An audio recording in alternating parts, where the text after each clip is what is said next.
flickering crimson displays of the command center cast an unsettling glow across Commander Vorlag's chitinous faceplates. He watched, or rather tried to watch, the chaotic feed from the forward sentinels. Static crackled, punctuated by the jarring bursts of disrupted sensor arrays. The air in the bunker, usually thick with the low hum of Gralac machinery and the rhythmic clicking of data streams, vibrated with a discordant tension. It was the sound of everything falling apart. "Status report, Sergeant Krax," Vorlag barked, his mandibles clicking in agitation. He tried to keep his voice steady, the voice of command, but a tremor of something unfamiliar, something akin to fear, crept in, despite his best efforts. Krax, his second-in-command, a veteran of countless border skirmishes and planetary suppressions, stood hunched over a console, his multiple eyes darting between screens, displaying fractured battle data. "Commander, the perimeter is compromised. Sectors Gamma 7 through Gamma 12 are reporting breaches, heavy breaches." Breaches. The word echoed in Vorlag's mind, cold and sharp. Breaches were not supposed to happen, not here, not on Silos Prime. They had meticulously chosen this defensive position, a natural choke point nestled between jagged mountain ranges, fortified with triple-layered energy shields, reinforced bunkers, and interlocking fields of plasma cannons. It was a textbook defensive line, impenetrable, unyielding, or so they had believed. "Explain heavy breaches," Vorlag demanded, his voice laced with a growing unease. He swiveled his optical sensors back to the main display, a fragmented mosaic of greens and reds depicting their defensive layout and the encroaching enemy. The red was spreading, bleeding into the green with alarming speed. Krax's voice was tight, strained. "Commander, they are everywhere. The energy shields are failing faster than projected. Our plasma fire is ineffective. They are moving through it." Moving through it? Vorlag's sensory input struggled to reconcile with Krax's words. Plasma fire, the bane of all known armor and shielding technology, was designed to vaporize, to incinerate. Nothing moved through sustained plasma barrages. Except... A fresh burst of static erupted from the comm system, followed by a garbled panic transmission. It was Lieutenant Jorah commanding the Gamma 7 sector, his usually steady voice fractured and high-pitched. "Commander, they are like insects, swarming. The plasma, it doesn't stop them, they keep coming. They are on the walls. By the Great Mall, they are on the wall." Vorlag's multifaceted eyes widened. Insects? Walls? What insane combat doctrine were these humans employing? He had studied their tactics, their military doctrines. They were supposed to be methodical, predictable. They favored ranged engagements, artillery barrages, and coordinated advances. This was chaos. He refocused on the tactical display. The red icons representing the human forces were not advancing in neat, organized formations as predicted. They were a surging mass, an amorphous blob of red consuming their carefully constructed lines. They weren't even adhering to established combat corridors. They were pushing through terrain deemed impassable, scrambling over obstacles, ignoring established kill zones. Another transmission flared to life, this time from Sector Gamma 9. Sergeant Fail, a seasoned veteran known for his unflappable demeanor, his voice was barely a whisper, laced with disbelief.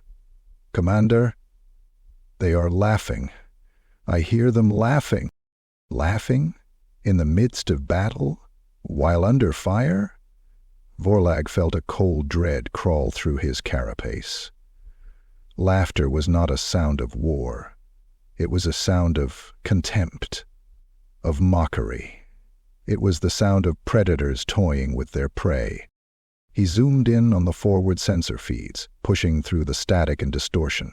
He finally managed to isolate a clearer image, a visual representation of the enemy. Humans. He had seen them in simulations, studied their forms, their weaponry. But the simulations had been sterile, clinical. They had not prepared him for this. The humans were relentless. They moved with a frantic energy, a frenzied pace that defied logic. They were smaller than Grolak warriors, physically weaker, their armor less robust, their weapons less potent on paper. Yet they were everywhere. They swarmed over the defensive barriers, scaling the fortified walls with ropes and grappling lines, seemingly oblivious to the withering plasma fire that ripped through their ranks. In pair, the citadel was continually punished. And yes, Volov could hear it now, faintly through the static, a chilling, discordant sound. Laughter, shouts, war cries, a cacophony of aggressive noise that was utterly alien, utterly terrifying. He watched as a human figure, clad in blocky olive-green armor, charged directly into a plasma turret emplacement, a weapon designed to vaporize armored vehicles, let alone individual infantry. The turret roared, unleashing a searing bolt of plasma. For a fraction of a second, the human was engulfed in blinding light. Then the light dissipated, and the human was still there. Staggering, yes, armor scorched and smoking, but still there. He raised a boxy weapon, a crude projectile launcher compared to Grolak energy rifles, and unleashed a deafening roar. The plasma turret, a multi-tone construct of reinforced alloys and advanced circuitry, buckled, sparked, and went silent. Volog stared, his sensory organs struggling to process what he was seeing.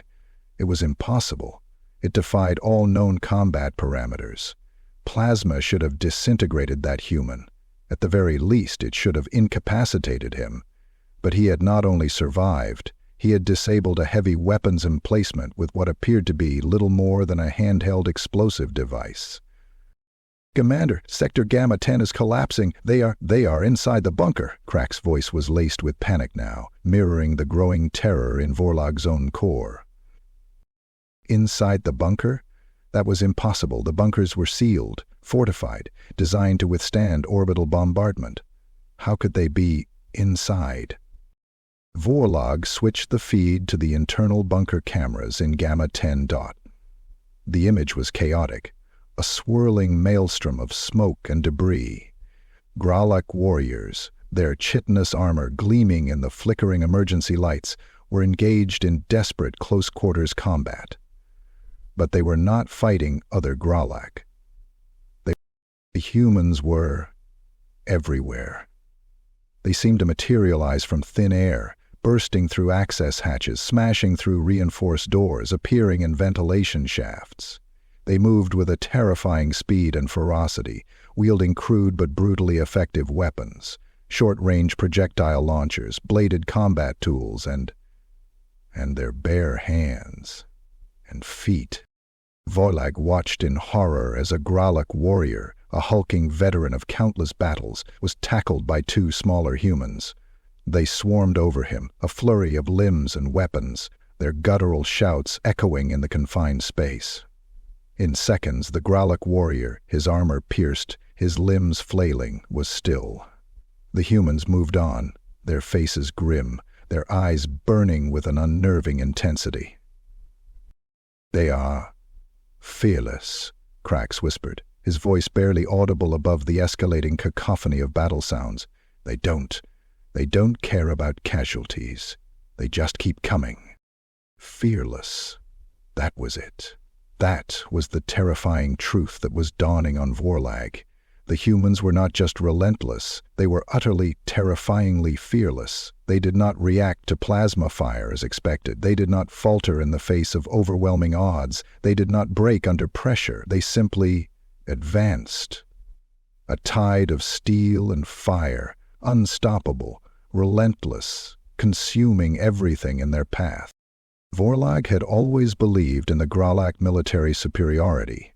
They were the masters of technology, the architects of strategic warfare, the undisputed power in this sector of the galaxy. But watching the human assault unfold, he felt a chilling realization creep into his mind. They had been wrong, terribly, catastrophically. Their carefully laid plans, their superior weaponry, their fortified defenses, all meaningless. Against an enemy that did not understand fear, that did not acknowledge limits, that simply kept coming, no matter the cost. "Commander," Krax said, his voice trembling, "we have to We have to retreat. We cannot hold this position. Retreat. The word tasted like ash in Vorloc's mouth. Retreat was not in the Grolak military lexicon, but looking at the tactical display, at the relentless red tide engulfing their defenses, he knew Krax was right. There was no holding this position. There was no stopping them. "Order a general retreat," Vorlog said, his voice hollow, devoid of command, devoid of hope. "Fall back to secondary defensive line."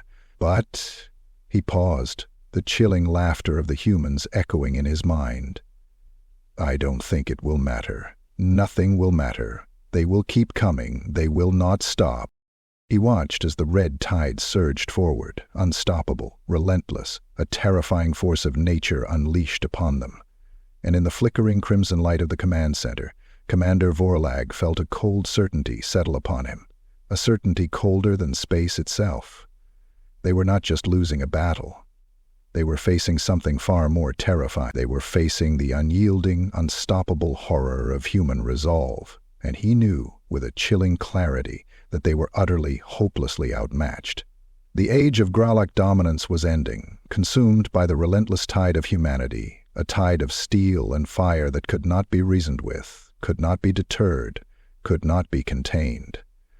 And all he could do was watch and tremble and wait for the inevitable to arrive.